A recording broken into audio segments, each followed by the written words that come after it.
Welcome to the Slop Temple. We pray this video helps. You start by verifying the Kobo Matter batch ID and firmware version. This prevents workflow errors later. Once done, update firmware if it is older than 1. 2. 0, because compatibility matters.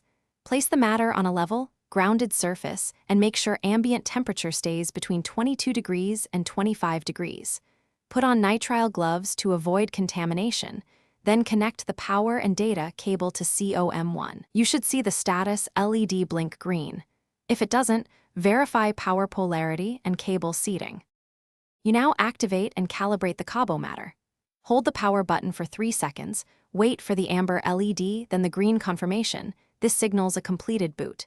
Next, run the auto-calibrate sequence and enter 3 calibration points, 0, 5, 5, and 50 units. This spans the operating range and reduces error. Once calibration finishes, monitor sensor drift for 10 minutes and confirm it stays below 0.5%. If drift exceeds that, repeat calibration or inspect connectors.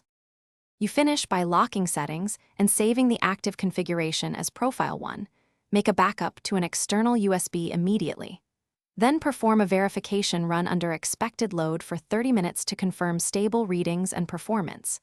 If values remain steady, your Kobo Matter is ready for use. If you encounter errors, check COM1 continuity first, then replace the data cable and rerun the auto-calibrate sequence. This fixes most communication and calibration faults quickly. Contact support.